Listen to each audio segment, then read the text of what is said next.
Durante años me negué a hablar de lo que pasó ese día. No porque quisiera olvidarlo, sino porque cada vez que cierro los ojos, lo veo. Veo su cuerpo encorvado en ese rincón imposible del techo, como si la gravedad no lo tocara, como si ya no fuera uno de nosotros. Todo empezó con una visita escolar al antiguo colegio de San Ildefonso. Teníamos 11 años y solo pensábamos en reír, en correr por los pasillos y en hacernos los valientes frente a las historias de fantasmas que los guías contaban para asustarnos. Yo estaba emocionado. Siempre me fascinaron los lugares viejos, con historia, con paredes que parecen susurrar cuando te alejas del grupo. Éramos 20, más la maestra y el guía. Caminábamos entre vitrales, murales y salas vacías que olían a madera vieja y polvo. Entonces llegamos a una habitación pequeña, sin ventanas, con una sola mesa en el centro y unas cuantas sillas antiguas. El guía la llamó la sala de los objetos perdidos. Nadie entendió el nombre, pero al entrar, notamos que en la mesa había cosas, fotografías antiguas, muñecas rotas, crucifijos, monedas oxidadas y una tabla de ouija. No una de juguete, de esas modernas. Esta era de madera negra, tallada a mano, con letras desgastadas y símbolos que no reconocí. El guía nos dijo que no tocáramos nada, que eran reliquias. Pero cuando se fue a hablar con la maestra al pasillo, algo cambió. El silencio se volvió pesado. Jorge, uno de los chicos más inquietos del grupo, se acercó a la mesa y estiró la mano con una sonrisa traviesa. «No pasa nada», dijo. Todos lo veíamos, pero nadie se atrevía a detenerlo. Tocó la tabla, solo con las yemas de los dedos. Apenas la rozó, pero fue suficiente. Las luces parpadearon, una corriente de aire nos erizó la piel, y uno de los crucifijos cayó al suelo. Pensamos que era una coincidencia. Nos reímos, nerviosos. Jorge también se rió, pero había algo raro en su mirada. Un segundo después, se desmayó. La maestra entró corriendo. El guía llamó a emergencias. Dijeron que probablemente fue un bajón de presión, que no era grave. Jorge despertó unos minutos más tarde, confundido pero aparentemente bien. Lo llevaron a un banco, le dieron agua, y continuamos la visita, aunque con menos entusiasmo. Yo no podía dejar de observarlo. Estaba raro. No hablaba, no sonreía, y sus ojos, había algo distinto en ellos, como si brillaran, pero no con luz, sino con sombra. En algún momento, lo perdimos de vista. Nadie supo cómo ni cuándo. La maestra entró en pánico. Revisamos sala por sala, gritando su nombre. El guía llamó a seguridad. Cerraron el lugar. Nos sentaron en un pasillo frío mientras los adultos corrían. Abrían puertas, revisaban baños, techos, sótanos. Nadie lo encontraba. Pasaron horas. Algunos empezaron a llorar. Yo no podía moverme.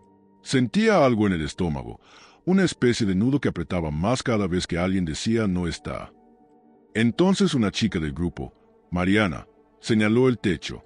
Nadie le hizo caso al principio, pero su voz temblorosa se volvió un grito. «¡Ahí! ¡Está ahí!». Miramos hacia arriba, y lo vimos. Jorge, encorvado en un rincón donde el muro se unía con el techo, sostenido por nada, como si el aire lo sujetara. Su cuerpo parecía hecho de hilos, tenso, doblado. Murmuraba, pero no era español. No era ningún idioma que conociera. Era un sonido grave, irregular, con sílabas imposibles de repetir. Y sus ojos, completamente negros, sin iris, sin blanco, solo un abismo. Gritamos. La maestra se desmayó. El guía intentó subir, pero no había forma de alcanzarlo. Fue entonces cuando la luz se apagó de golpe. Todo quedó en silencio, un silencio tan profundo que dolía en los oídos. Sentí que algo me tocaba la espalda, pero al voltear no había nadie. Entonces Jorge gritó. No fue un grito humano. Era más bien como un rugido, como si algo dentro de él se estuviera desgarrando. La luz volvió, y él ya no estaba en el techo. Lo encontramos tirado en el suelo de esa misma sala, junto a la tabla de ouija. Inconsciente, pero vivo. Lo llevaron al hospital. Dijeron que era un colapso nervioso, pero los doctores no supieron explicar por qué su lengua tenía cortes, como si hubiese estado forzándola a pronunciar palabras imposibles. Ni porque sus ojos no reaccionaban a la luz, ni porque en sus uñas había restos de algo parecido a hollín. Después de eso, nadie quiso volver a hablar del tema. El colegio nos hizo prometer silencio. La tabla desapareció. Jorge no regresó a clases. Sus papás se lo llevaron del país, según dijeron, pero una semana después recibí una carta, sin remitente. Solo decía, él sigue hablando, aunque no abramos la puerta. Y venía con una foto, Jorge, sentado en una esquina, con la mirada perdida, y en la pared detrás de él, símbolos tallados, los mismos de la tabla. Empecé a tener pesadillas. Siempre la misma. Jorge parado al pie de mi cama, sus ojos completamente negros, murmurando en ese idioma maldito. Cada vez que despertaba, encontraba palabras escritas en el espejo, aunque vivía solo. Palabras que no entendía, pero que ardían con solo mirarlas. Una noche, soñé que yo tocaba la ouija, que mis dedos se movían solos, que las letras brillaban en rojo y una sombra salía de la tabla. Al despertar, tenía marcas en los dedos, como si realmente hubiese pasado. Fui al colegio, buscando respuestas. Me dijeron que esa sala ya no existía, que nunca hubo una tabla ahí, que el guía fue despedido hace meses, que todo lo que recordaba no podía ser cierto. Pero yo lo viví, y no soy el único. Mariana nunca volvió a hablar. Otro chico se quitó la vida 2 años después, dejando una nota con una sola palabra: despierten. Hoy, casi 20 años después, sigo teniendo sueños con esa voz. A veces despierto hablando en ese idioma, con la garganta seca y sangre en los labios. No sé qué significa lo que digo, pero sé que no viene de mí. Hay noches en las que siento que alguien se sienta en la cama, que me observa, y en el reflejo del espejo, sus ojos me devuelven la mirada, completamente negros, sin vida, sin alma. Si estás leyendo esto, prométeme algo. Si ves una tabla de ouija, no la toques, ni siquiera con un dedo. No importa si no crees. No importa si parece una tontería. Porque hay cosas que no entienden de lógica. Hay puertas que, una vez abiertas, nunca se cierran del todo. Y lo peor es que, a veces, lo que dejamos salir se queda con nosotros, para siempre. Nunca he sido una persona que crea fácilmente en lo sobrenatural. Soy escéptica por naturaleza, hija de científicos, criada entre libros y razones. Pero hubo una noche, una sola, que rompió toda lógica. Me cambió. No sé cómo contarlo sin que parezca un delirio, pero necesito hacerlo, porque desde entonces algo me sigue. Algo que comenzó en el museo del antiguo colegio de San Ildefonso, la noche en que me invitaron como medium para contactar al llamado espíritu del museo. Era un evento privado, organizado por un grupo de historiadores obsesionados con fenómenos paranormales. No eran charlatanes. Conocían cada rincón del lugar, cada historia, cada grieta con eco. Me contactaron por correo, sabían de mis trabajos anteriores, mis conexiones. Dudé, claro, pero algo en el tono del mensaje me inquietó. Hemos escuchado susurros en el sótano que nadie puede explicar, decían, y creemos que usted puede ayudarnos a entender. Acepté, tal vez por curiosidad, tal vez por soberbia. Nunca imaginé lo que me esperaba. Llegué 1 hora antes del cierre. Me recibieron 5 personas, 2 académicos, un restaurador, una periodista y el curador. Me mostraron la sala donde haríamos la sesión. Una habitación amplia, sin ventanas, con muros de piedra y un techo tan alto que la voz se perdía si hablabas fuerte. En el centro, una mesa de madera antigua con un tablero de ouija grabado directamente en la superficie, sin planche de plástico, solo una pieza triangular tallada en hueso, con símbolos que no reconocí. Me ofrecieron té, preguntaron si necesitaba algo. Solo pedí silencio. Me senté frente a la tabla, encendimos unas velas. Todos se colocaron alrededor, sin tocar nada. Coloqué los dedos sobre el puntero, cerré los ojos y respiré profundo. Empecé a murmurar una oración que suelo usar para protegerme, pero sentí algo extraño, como si el aire se hiciera más denso, más pesado, como si estuviera entrando en un cuarto que no era físico. Abrí los ojos.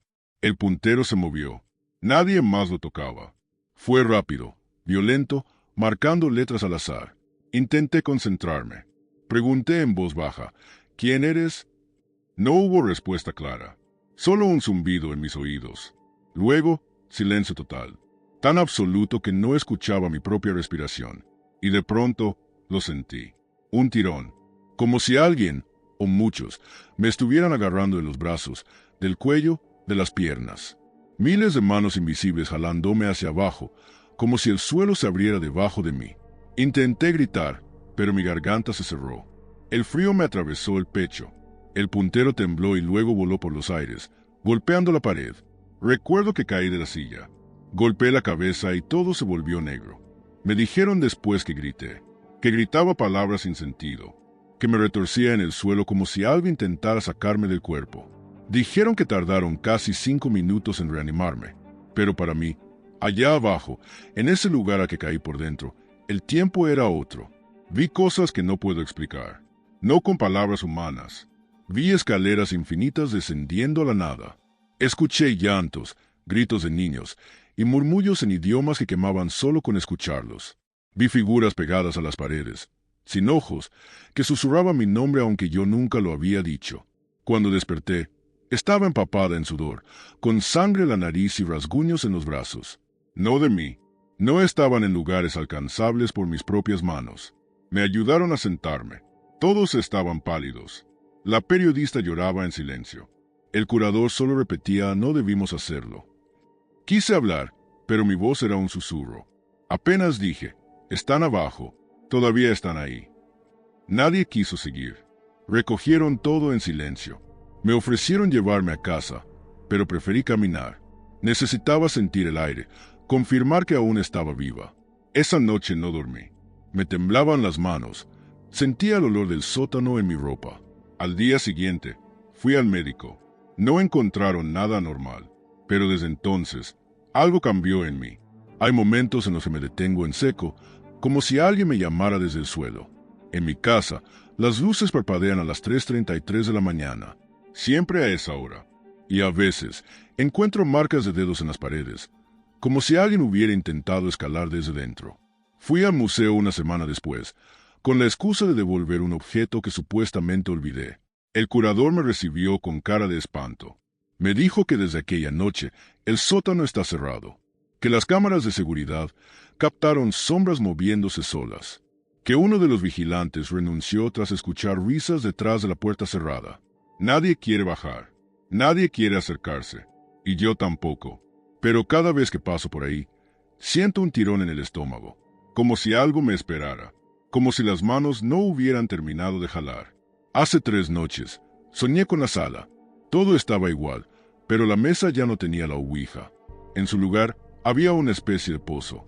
Me acerqué y escuché mi voz saliendo desde dentro. No mi voz de ahora, sino la que usé cuando grité al caer. Desperté con las uñas llenas de tierra. No he dormido bien desde entonces. Me da miedo cerrar los ojos, porque cada vez que lo hago, veo más detalles de ese lugar. Más puertas, más manos, más voces. He intentado limpiar mi casa, pedir ayuda espiritual, quemar incienso, rezar, pero no sirve. Siento que habría algo, o peor, que fui abierta, como si ahora ellos supieran cómo entrar, como si me hubieran marcado. He empezado a escribir lo que escucho. Son palabras sin sentido, pero a veces se repiten. Una en particular: subimos. No sé qué significa, pero me aterra, porque cada vez la oigo más fuerte, porque cada vez siento que están más cerca. Hoy, mientras escribo esto, el ambiente está helado. No hay viento, pero las cortinas se mueven. La lámpara parpadea, y detrás de mí, juraría que hay alguien respirando. No me atrevo a girarme. Sé que si lo hago, veré algo que no podré olvidar. Así que sigo escribiendo, porque si eso le pasa a alguien más, quiero que sepa que no está loco, que lo que sea que vive bajo ese museo, no se queda ahí. Busca, se arrastra, espera, y cuando encuentra a alguien sensible, alguien que abre sin querer una puerta, entra, y no se va, nunca. Nunca planeamos nada serio. Solo era una idea tonta para pasar el rato y tener algo que contar. Nos gustaban las historias de miedo, los retos absurdos, los lugares prohibidos. Éramos 5, Carla, Nico, Julia, Diego y yo. El museo del antiguo colegio de San Ildefonso tenía baños viejos en el segundo piso, poco usados, con cerámicas agrietadas y un olor a humedad que parecía salir de los muros. Habíamos escuchado rumores, claro, que ahí se aparecía una mujer, que las luces parpadeaban sin razón, que alguien se había encerrado y nunca volvió a ser el mismo. Risas. Siempre terminaban en risas. Así que una noche, con el permiso de un conocido de Nico que trabajaba como guardia, entramos. Y llevamos una ouija y una cámara. No sabíamos bien cómo hacerlo. Habíamos visto videos en internet, leído instrucciones básicas. Prendimos unas velas pequeñas y las pusimos en círculo. Carla fue la primera en decir que no creía en nada de eso, pero igual colocó sus dedos sobre el puntero de madera. Todos lo hicimos. Julia sostenía el celular grabando. Al principio, solo preguntábamos tonterías. ¿Hay alguien aquí? ¿Cuál es tu nombre? Silencio. Solo el sonido lejano de un tubo goteando, el eco de nuestras propias voces. Luego, el puntero se movió. Fue tan leve que pensamos que alguien lo había empujado. Pero luego se aceleró. Marcó letras. INS. Nos miramos confundidos. Diego murmuró que así se llamaba una monja que vivió en el edificio cuando aún era colegio. Eso no estaba en nuestros planes. No sabíamos si era cierto, pero el ambiente cambió. Un aire espeso llenó el baño. La vela frente a mí se apagó de golpe. Julia bajó el celular. ¿Vieron eso?, preguntó. ¿Eso qué?, respondió Carla. Atrás de ti. Juro que vi una sombra. Diego rió, pero se le notaba la tensión en los hombros. Volvimos a concentrarnos. Hicimos otra pregunta. ¿Qué quieres? El puntero se quedó quieto. Después, lentamente, se movió hacia la palabra mírame. Fue entonces cuando escuchamos algo que ninguno pudo explicar. Un suspiro, pero no humano, largo, profundo, casi líquido. Julia dejó de grabar por un segundo. Su rostro palideció. Algo me tocó el pelo, dijo. Apagamos todo de golpe. Luces, velas, grabación. Salimos rápido, nerviosos, pero fingiendo que todo era una broma más. Al día siguiente, revisamos el video. Al principio, parecía normal. Voces, risas, preguntas. Nada que no hubiéramos vivido. Pero cuando el puntero escribió Nes, algo apareció en el fondo. Una figura femenina, parada justo detrás de nosotros. Estaba entre la última cabina del baño y la pared. Alta, con la piel blanca como el yeso, y el rostro. Dios, el rostro. Tenía símbolos tallados en carne viva. No escritos, tallados. Como si alguien hubiera usado un cuchillo para grabar líneas, círculos, cruces invertidas. No tenía ojos, solo cavidades negras que parecían moverse. Pausamos el video. Lo vimos cuadro por cuadro. Y la figura se acercaba, poco a poco. Mientras jugábamos, mientras hablábamos, ella se movía. Y nadie, absolutamente nadie, la vio en ese momento. En el último minuto del video, está justo detrás de Julia, inclinada sobre su hombro. La boca, si es que eso era una boca, estaba abierta, como susurrando algo. Julia empezó a llorar cuando lo vio. Se levantó y salió corriendo. Nunca más quiso hablar del tema. Después de eso, cada uno empezó a cambiar. Carla dejó de dormir. Decía que cada vez que cerraba los ojos, soñaba con un pasillo oscuro lleno de espejos rotos. Nico tuvo un accidente en la escalera del metro. Juraba que alguien lo empujó. Diego empezó a escuchar voces en su casa, voces que lo llamaban por su nombre desde el baño. Y yo empecé a ver a la mujer. Al principio en reflejos, en el vidrio del micro, en una vitrina, en una foto que tomé sin querer. Siempre borrosa, siempre al fondo. Una noche, decidí volver al museo. Necesitaba saber si todo era producto de la sugestión, si algo había quedado ahí. Me las arreglé para entrar en una visita guiada. Me alejé del grupo. Subí al segundo piso. Entré al baño. Estaba igual, pero más frío. Las luces parpadeaban, una de ellas rota, colgando del techo.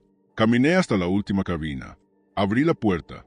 Nada, pero el espejo sobre el lavamanos tenía algo escrito, con lo que parecía sangre seca. Ya me viste. Salí temblando. Desde ese día, la presencia no me deja. No importa si estoy sola o con gente. Siempre siento una presión en la nuca, como si alguien estuviera demasiado cerca. A veces escucho pasos detrás de mí. Cuando volteo, no hay nadie. Lo peor es que el video sigue en mi celular. Lo he intentado borrar 1000 veces. El archivo reaparece, renombrado, modificado. Una vez aparecieron voces nuevas en el audio. Voces que no estaban ahí antes. Voces que dicen mi nombre. Carla está internada. La encontraron en su casa, repitiendo sin parar una frase. Ya viene, ya viene, ya viene. Nico se mudó de ciudad. Me bloqueó en todas partes. Diego desapareció. Literalmente. Un día dejó de contestar. Su madre llamó a la policía. No hay rastros. Como si se lo hubieran tragado. Julia se suicidó hace una semana. Encontraron una nota. Solo decía, no la miren a los ojos. Yo aún no sé por qué sigo aquí.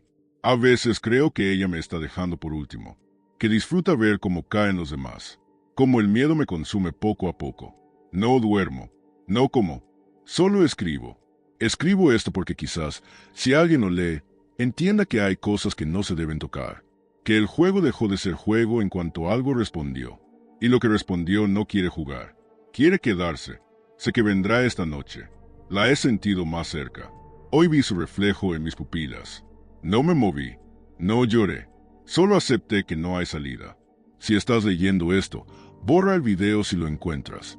No lo veas, no intentes entenderlo, porque ella aparece cuando la ves, porque no está en el museo, está en nosotros, esperando. Todo empezó como una visita cualquiera. Ni siquiera iba a ir ese día. Solo fui porque mi prima, que venía de fuera, quería conocer el centro histórico y el museo del antiguo colegio de San Ildefonso estaba en su lista de recomendaciones. A ella le encantaban los lugares antiguos, la arquitectura colonial, ese tipo de cosas. A mí me gustaba el silencio. Y ahí había mucho silencio. Un silencio que parecía guardar demasiados recuerdos. La visita transcurrió como cualquier otra. El guía hablaba del muralismo, de los frescos de Orozco, de las clases del pasado. Y entonces, como si fuera cualquier cosa, mencionó la pieza de la Ouija. Está ahí desde los años 70. Pertenecía a una exalumna que decía hablar con el espíritu del edificio, explicó. Señaló una urna de vidrio en la esquina de la sala más alejada. Todos pasaron sin prestarle atención, menos 2 turistas. Era una pareja joven, probablemente europeos. Hablaron poco, pero se reían entre ellos. Noté cuando se separaron del grupo. Desaparecieron unos minutos. Cuando regresaron, tenían los ojos bien abiertos y respiraban agitados, como si hubieran corrido. El guía no lo notó, pero yo sí, y me quedé pensando en eso. Esa noche, el museo cerró, pero algo pasó. Las alarmas no se activaron. Las cámaras no captaron su salida. Nada indicaba que hubieran abandonado el edificio. Desaparecieron como si se hubieran evaporado. Me pareció raro, pero no era asunto mío, hasta que recibí una llamada de recepción. Yo trabajaba en el equipo de apoyo del museo, y me llamaron porque había un problema con la electricidad. El vigilante nocturno no respondía. Llegué como a las 10:30. Encontré la puerta sin seguro. Las luces del pasillo parpadeaban. La radio del vigilante solo hacía un ruido agudo, constante, en el mismo canal. Subí despacio. Cada paso pesaba más. El museo, que de día estaba lleno de eco y vida, ahora era un cuerpo muerto, y yo estaba dentro de él. Llamé al vigilante. Nada. Entonces escuché un susurro. Débil, indefinible. Venía del segundo piso. Subí y vi algo que nunca voy a olvidar. Los 2 turistas corrían en círculos, entre los pasillos, con los rostros deformados por el pánico. Gritaban, pero no salía ningún sonido de sus bocas.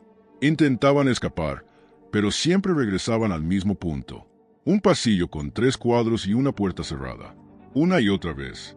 Intenté hablarles. No me veían. Toqué el hombro del hombre. Mi mano lo atravesó, como si fueran humo con forma humana, o un holograma que no debería existir. Fui a la sala de la Ouija. La urna estaba rota. El vidrio, quebrado desde adentro. El tablero, al revés, con el puntero en el centro. Había marcas de dedos alrededor, como si alguien hubiera intentado jalar algo, o a alguien. Pisé el suelo y sentí algo pegajoso. Era oscuro, viscoso. Salía de debajo del pedestal. Me agaché y, por primera vez, vi la inscripción. Nunca la había notado. 3 símbolos tallados en la base de la Ouija. No eran letras. Parecían garras. Oh, cortes. Sentí un mareo. El suelo giró. Parpadeé y estaba en otro pasillo. No entendí. Quise regresar, pero el camino detrás de mí había cambiado. No había escaleras, solo más pasillos. Todos parecidos. Todos mal.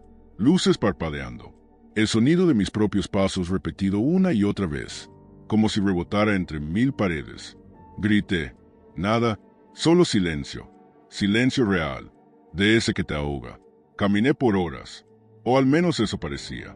Siempre volvía al mismo lugar. 3 cuadros, una puerta cerrada, el mismo pasillo. Miré los cuadros. En el primero, una mujer sin rostro. En el segundo, la misma mujer con símbolos en la piel. En el tercero, solo los símbolos. Sangrando. Era un ciclo, como el que yo estaba viviendo. Me senté en el suelo. Quise llorar. Quise despertar. Pero no era un sueño. No dolía como un sueño. Me levanté y decidí enfrentar la puerta. Estaba cerrada, pero golpeé con fuerza. Tembló. Otra vez, hasta que se abrió con un crujido seco. Del otro lado, oscuridad, un frío tan cortante que los dientes me castañearon. Entré. Era un salón enorme. Oscuro, pero no vacío. Había sombras. Muchas, como personas quietas, mirándome. No se movían. No hablaban. Solo estaban. Y ahí, en el centro, la mujer de los cuadros. Ahora real, o lo que quedaba de ella. Alta, demasiado delgada, con el rostro cubierto de símbolos que parecían moverse. No tenía boca, pero su voz sonaba dentro de mi cabeza. Ellos jugaron. Sin permiso. Ahora pertenecen. Sentí una fuerza que me jalaba. Las manos invisibles que atrapaban a los turistas ahora me tocaban. Débiles, pero persistentes. Mis pies se arrastraban. Grité. Me resistí. La mujer se acercó. Sus cuencas vacías me miraban. Entonces, escuché algo diferente. Un chasquido. Y luz. Era el vigilante. Por fin me encontraron. Estaba en posición fetal, en el suelo de la sala de la Ouija. La urna estaba intacta. El vidrio limpio. Ningún turista. Ningún pasillo repetido. Pero mi mente seguía allá. Atrapada. Hoy escribo esto como advertencia. Porque, aunque salí, aún los escucho. Todas las noches. Susurros en un idioma que no conozco. Risas apagadas que vienen del fondo del armario. Y, a veces, veo el pasillo. El mismo, en mis sueños, o en las sombras de mi casa. Los turistas nunca fueron encontrados. Ninguna grabación los muestra usando la Ouija. Pero yo sé lo que vi. Sé lo que viví. Ellos están atrapados.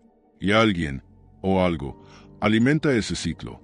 Porque no se trata solo de invocar. Se trata de invadir. Y al tocar lo que no se debe, te ofreces. Aunque no lo sepas. Si vas al museo, pasa por esa sala con respeto. No toques nada. No provoques. Porque no todos regresan. Y los que regresan, nunca lo hacen solos. Trabajo en el Museo Nacional desde hace más de una década. Durante todo ese tiempo, he escuchado infinidad de historias sobre eventos inexplicables que han ocurrido aquí. Siempre las tomé como leyendas urbanas, fruto de la imaginación de los empleados. Pero todo eso cambió hace unos meses, cuando viví algo que rompió por completo mi forma de entender la realidad. Era una noche tranquila de martes, y yo era el encargado de cerrar el museo.